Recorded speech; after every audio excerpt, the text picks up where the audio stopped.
Hi, good morning, friends. This is Maheshwara from Vijayanagaram. Welcome back to BH Studies. Now, I am going to teach about geometry. మనం already geometry గురించి discuss చేస్తాం first పార్ట్లో. అది ఏంటంటే only మనం point, line segment, రే అలాగే Euclid గురించి కూడా తెలుసుకున్నాం. ఈరోజు మనం రిమైనింగ్ దాని కంటిన్యూషన్ తెలుసుకుందాం. చూడండి, ఫస్ట్ మనకి స్ట్రైట్ లైన్ గురించి తెలుసుకుంటే which is not a straight line, that is called what? Curved line. Curved line అంటే ఏంటి? First curved line curved line means which is not a straight line. ఏదైతే సరళ రేఖ కాదో దాన్నే కర్వ్డ్ లైన్ అంటారు. ఎగ్జాంపుల్ గా మనం ఎట్లా తీసుకోవచ్చు? కర్వ్డ్ లైన్, ఇట్లా curved line, this is called a curved line.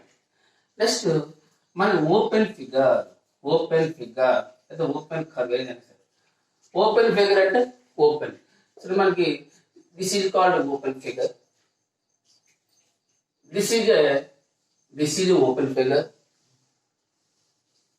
This is called open figure like this, that is called open curve, open figure. Next closed figures.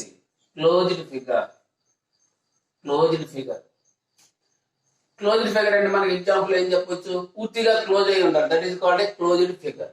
ఇప్పుడు పూర్తిగా ఇది ఒక సర్కిల్ తీసుకోవాలి, అది క్లోజ్డ్ ఫిగర్. ఒక ట్రయాంగిల్ క్లోజ్డ్ ఫిగర్. అది ఎట్లా ఏదైనా సరే ఎన్ని సైడ్స్ ఎలా ఉండొచ్చు, క్లోజ్డ్ ఫిగర్. ఎట్లా ఎలా ఇది కూడా closed figure. This is also closed figure. This is closed figure. ఎట్లా ఇవన్నీ కూడా closed figures. These are called a closed figure. Next మనం సింపుల్ ఫిగర్ అంటే ఏంటి? Simple figure means a closed figure does not intersect itself. Closed figure does not cross intersect itself. అంటే closed figure అవ్వాలి కానీ అది does not intersect itself. అది intersect అవ్వకూడదు. అంటే ఎట్లా చూడండి, ఇది closed figure, this is a closed figure. ఇవన్నీ closed figures.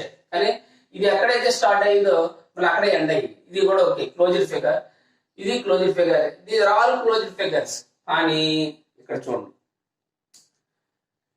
This is also closed figure, these two also closed figure, but it is not a simple కాదు. ఎందుకంటే ఇక్కడ చూడండి, ఇక్కడ మనం స్టార్ట్ చేశాను నేను, ఎలాగ వచ్చి ఇట్లా వచ్చి మళ్ళీ ఇక్కడ కూడా ఒక దగ్గర కలిసింది, ఇంటర్సెక్ట్ అయింది. ఇట్లా అంటే ఇది ఇంటర్సెక్ట్ అయింది, దానికి అది ఇంటర్సెక్ట్ కానటువంటి క్లోజ్డ్ ఫిగర్ అనే సింపుల్ ఫిగర్ అంటాం. అంటే ఎగ్జాంపుల్ మనకి ఇవన్నీ క్లోజ్డ్ సర్కిల్, ట్రయాంగిల్, లేకపోతే circle, square, rhombus, all figures we can say that is a simple figures. ఇక్కడ ఒక పాయింట్ అర్థం చేసుకోవాలి ఏంటంటే, మనకి every simple figure is a closed figure. ప్రతి సింపుల్ ఫిగర్ కూడా, ప్రతి సరళ పటం కూడా ఈ క్లోజ్డ్ ఫిగర్ అవుతుంది. కానీ every closed figure need not be a simple figure. అంటే ప్రతి క్లోజ్డ్ ఫిగర్ సింపుల్ ఫిగర్ కానవసరం అయితే లేదు. మన ప్రతి సింపుల్ ఫిగర్ అయితే క్లోజ్డ్ ఫిగర్ అవుతుంది. కన్ఫ్యూజ్ అవ్వద్దమ్మా. ప్రతి సింపుల్ ఫిగర్ క్లోజ్డ్ ఫిగర్ అవుతుంది. కానీ ప్రతి క్లోజ్డ్ ఫిగర్ కూడా సింపుల్ ఫిగర్ కానవసరము లేదు. అది ఇంపార్టెంట్. కానవసరం లేదు అంటే కొన్ని క్లోజ్డ్ ఫిగర్స్ సింపుల్ ఫిగర్స్ కూడా అవుతాయి. కానీ అన్ని అనిసరికి మాత్రం మనం జాగ్రత్తగా చూసుకోవాలి. ఏంటంటే every closed figure is a simple figure అంటే మాత్రం దట్ ఈజ్ అది నీడ్ నాట్ బి అని చెప్పాలి. అంటే కానవసరం లేదు అని చెప్పాలి. ఓకేనా? మరి కన్ఫ్యూజ్ అవ్వద్దు. Every simple figure is a closed figure, but every closed figure need not be a simple figure. Next మనకి క్లోజ్డ్ ఫిగర్, ఇది మనకి క్లోజ్డ్ ఫిగర్. ఇక్కడ ఒక సర్కిల్ తీసుకున్నాం, closed figure. First of all discuss here plane C. What is the meaning of a plane? ఇది మనకి plane means it extends infinitely all the directions. Plane extends infinitely all the directions. ఒక plane it extends infinitely all the directions. మనం ఒక plane ని అన్ని directions కూడా extension చేసుకోవచ్చు. Plane అంటే ఒక తలం. ఇప్పుడు surface of the floor that is a plane, surface of the board this is a plane. కానీ ఈ plane this is a part of a plane, that is a part of a plane. ఈ plane it extends infinitely on the directions. ఈ plane ని అన్ని direction లో కూడా మనం extend చేసుకోవచ్చు. Can you measure the length of the plane? ఇప్పుడు suppose board ఉంది, బోర్డ్ ని can you measure the length of the board plane? Yes, we can measure. మనం కొలవగలమా? ఎస్, కొలవగలము. Can you measure the breadth of the board? Board ని మనం కొలవగలమా? Yes, we can measure. Can you measure the height of this board? ఈ board యొక్క height ని మనం కొలవగలమా? అంటే బోర్డు హైట్ ని చూడండి, మనం మెజర్ చేయలేం. You can't measure the height of the board. అంటే plane means a plane it extends infinitely all the directions. We can measure length and breadth, but we cannot measure the height. Like that is called like plane. Please మనకి closed figure లో ఒకసారి చూద్దాం. ఈ closed figure has every closed figure has 3 parts. ఏదైనా suppose ఈ figure తీసుకుంటే మనకి 3 parts ఉంటాయి. ఒకటి interior points, suppose this is interior point, this is interior point, ఇది ఏ, ఇది B, like that. This is C, ABC, here point on the circle D, like that. అంటే any figure is divided into 3 parts, that is exterior, interior and on the figure, that is the 3 parts. Next we will discuss again angle. Angle అంటే two different rays. చూడండి, ఇది ఒక ray, ఇది ఒక ray, ఇది ray. Two different rays having the same initial point. రెండు ఎక్కడ కలిసి, ఇది ఓ అనుకున్నాం, ఇది ఏ, ఇది B. OA is one ray, OB is the another ray. OA and OB are the two rays.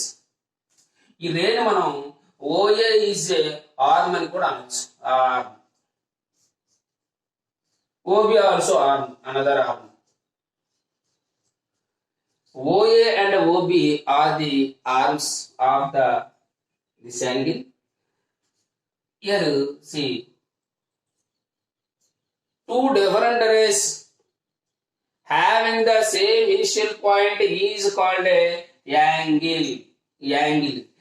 Angles are measured in, angles మనం దేంతో measure చేస్తాము? జనరల్ గా డిగ్రీస్. ఇది కూడా క్వశ్చన్ అడగొచ్చమ్మా, బేసిక్ క్వశ్చన్స్ అడిగేటప్పుడు. యాంగిల్స్ ఒక్కసారి అడిగాడు కూడా దీని గురించి. Angles are measured in dash degrees. Angles measured in degrees. See here, two different rays అంటే రెండు కిరణాలు గాని, రెండు రేఖాఖండాలు గాని ఒకే బిందువు వద్ద ఇంటర్సెక్ట్ అయితే దాని మధ్యలో ఉండేటువంటి స్పేస్ నే కోణము అంటారు. ఇది ఈ కోణము. ఈ కోణాన్ని ఇందులో మనకి వీళ్ళు OA OB are the arms of the angle. ఈ OA ని మనం లైన్స్ సైడ్స్ అని కూడా చెప్పొచ్చు. నెక్స్ట్ మనం పాలిగన్స్ గురించి తెలుసుకుందాం. పాలిగన్. ఓకే, నౌ పాలిగన్స్ అంటే బహుభుజి. పాలిగన్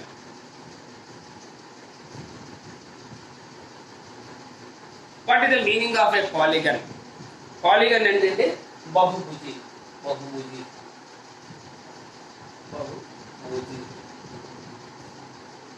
దీన్ని పాలిగన్ అంటారు.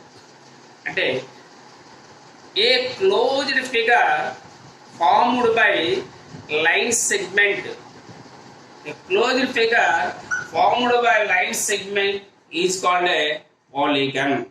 అంటే క్లోజ్డ్ ఫిగర్, ఒక ఫిగర్ అనేది క్లోజ్డ్ ఫిగర్ పూర్తిగా క్లోజ్ చేస్తుంటారు, formed by line segments, that is called a polygon. అంటే ఇప్పుడు ఒక ట్రయాంగిల్ తీసుకున్నాం, ఇది క్లోజ్డ్ ఫిగర్. ఇది కూడా closed figure formed by line segments. This is like this.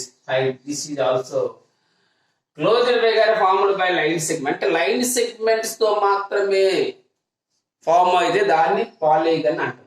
ఇప్పుడు సర్కిల్ ఎలా ఉంది? This is a closed figure but not a polygon. Why? Because it is formed by curved line. ఇది closed figure అయినప్పటికీ కూడా it is not formed by ఇది line segment ఇదమ్మా రేఖాఖండాలు.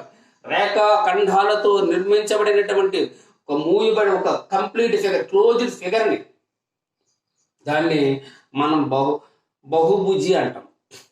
ఇది circle closed figure అయినప్పటికీ కూడా పాలిగన్ కాదు, ఎందుకంటే ఇది లైన్ సెగ్మెంట్స్ తో ఫామ్ అవ్వలేదు, అది curved line. So that is called a polygon. Polygon అంటే అర్థమైందా? Polygon means closed figure formed by line segments, that is called a polygon.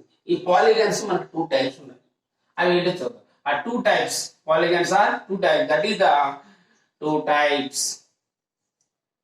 ఒకటి convex polygon, convex polygon, convex polygon.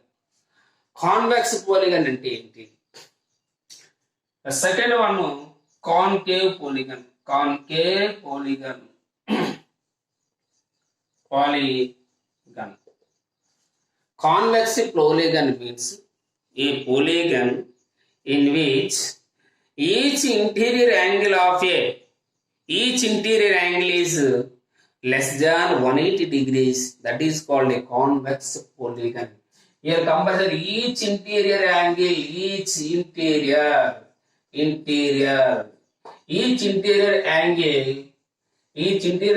less than 180 degrees. అంటే ప్రతి interior angle కూడా ఇట్లాంటి మనకు ఒక quadrilateral అంటే తీసుకుంటే బోత్ సైడ్స్ ని ఇంటీరియర్ యాంగిల్ అంటే ఇవి ఇన్సైడ్, ఇలా ఇన్సైడ్ ఈ యాంగిల్స్ ని మనం ఇంటీరియర్ యాంగిల్స్ అంటాం. ఈ యాంగిల్స్, ఈ ఇంటీరియర్ యాంగిల్, ప్రతి ఇంటీరియర్ యాంగిల్ కూడా లాన్ ఉన్న యాంగిల్, ప్రతి యాంగిల్ లెస్ దాన్ 180 ఉండాలి, అంటే బిలో 180 ఉండాలి. దాన్ని మనం కాన్వెక్స్ పాలిగన్ అంటాం, కాన్వెక్స్ పాలిగన్. మరి కాన్కేవ్ కేవ్ అంటేనే ఒక గుహలాగా ఉంటది కేవ్. అంటే ఇప్పుడు మనకి ఒక చూడండి ఒకసారి, ఇది polygon, this is a polygon. ఎన్ని సైడ్స్ ఉన్నాయి చూడండి, ఇది ఏ, ఇది బి, ఇది సి, డి, ఇది 4 సైడ్స్.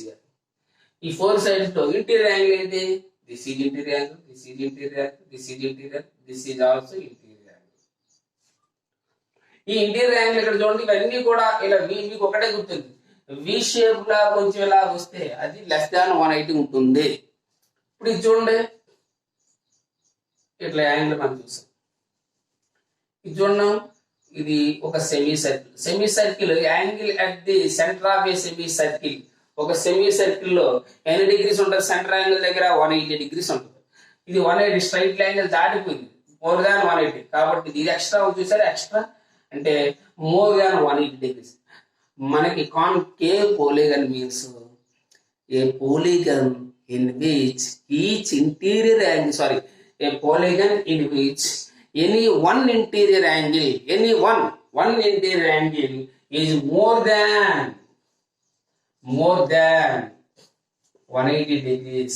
ఒక్క యాంగిల్ ఉంటే చాలు, more than 180 degrees, that is called a concave polygon. కానీ ఇంటీరియర్ యాంగిల్ అయితే మాత్రం ప్రతి, ఇది కంపల్సరీ అన్న, ఇది every interior angle is less than 180 degrees. ప్రతి ఇంటీరియర్ యాంగిల్ కూడా లెస్ దాన్ 180 degrees కంటే తక్కువ ఉండాలి, అది కాన్వెక్స్ అవుతుంది. ఎనీ వన్ ఇంటీరియర్ యాంగిల్, ఒక ఇంటీరియర్ యాంగిల్ అయినా మోర్ దాన్ 180 ఉంటే that is called a concave polygon. మనం generally we will use, general గా మనం కాన్వెక్స్ పాలిగన్ గురించే మనం ఎక్కువగా డిస్కస్ చేస్తూ ఉంటాం. మనకు అదే ఈ చాప్టర్ లో కూడా ఇప్పుడు జామెట్రీలో ఎక్కువగా రిపీట్ అవుతూ ఉంటది. ఈ కాన్కేవ్ పాలిగన్ గురించి మనం ఎక్కువగా యూజ్ చేయము, కానీ డెఫినేషన్ అడిగేటప్పుడు జాగ్రత్త చూసుకోవాలి. లేకపోతే ఇందులో ఫిగర్లు ఇచ్చేటప్పుడు which of the following is concave polygon అడుగుతాడు. which of the following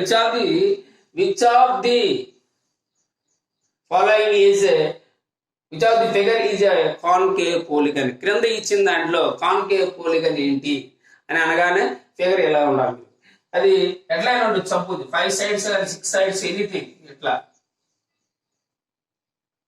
మనకి ఇలాగ మీకు లోనికి ఏదైతే ఉంటుందో సింపుల్ ఒక గుహ అంటే ఇలా మనకి గుహలా ఉండాలి. కేవ్ అంటే అది మీకు ఈజీగా గుర్తుంచుకోండి. ఇది ఇంగ్లీష్ టర్మ్ లో ఈజీ మీకు ఐడెంటిఫై అయిపోతుంది.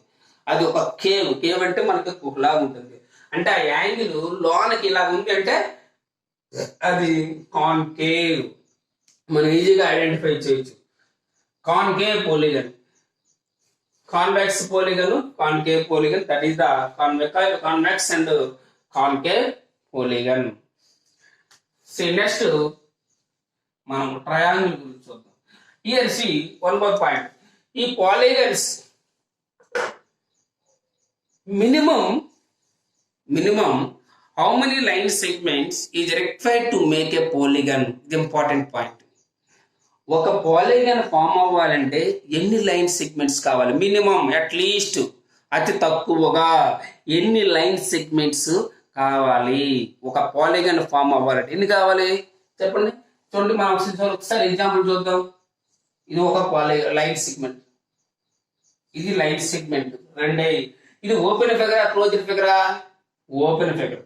కానీ మనకి ఏముండాలి? పాలిగన్ అంటే ఏం చెప్తాం మనం?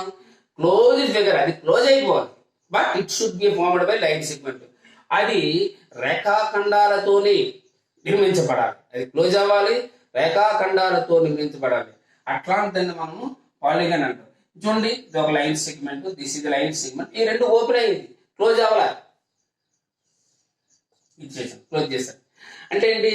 ఇది 1 2 3. అంటే మినిమము మనకి ఎన్ని లైన్ సెగ్మెంట్స్ కావాలి ఒక పాలిగన్ ఫామ్ అవ్వాలంటే?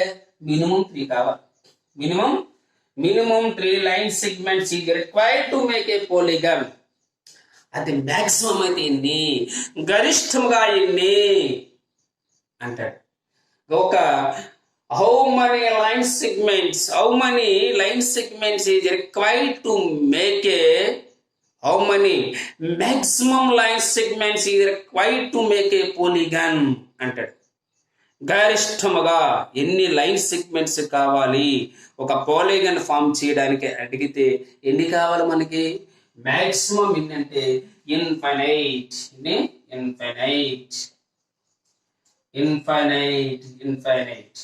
గరిష్టంగా మనకి అనంతం కావాలి. అనంత లైన్ సెగ్మెంట్స్ తో, అనంత రేఖాఖండాలతో మనం దాన్ని ఒక పాలిగన్. మనకి 3 సైడ్స్ ఉంటే triangle, 4 sides is quadrilateral, 5 sides pentagon, 6 sides hexagon, 7 sides is the septagon, 8 sides octagon, 9 sides nonagon, 10 sides decagon. ఇట్లా మనకి 10, 11 ఎలాగ 100, 1000 అలాగా సో మెనీ ఎన్ని లైన్ సెగ్మెంట్స్ తోనైనా ఆ పాలిగన్ మనం ఫామ్ చేయొచ్చు. మీకు నచ్చినట్లయితే లైక్ చేయండి, షేర్ చేయండి, ఏమైనా డౌట్స్ ఉంటే కామెంట్ చేయండి. But don't forget subscribe our channel. Thank you.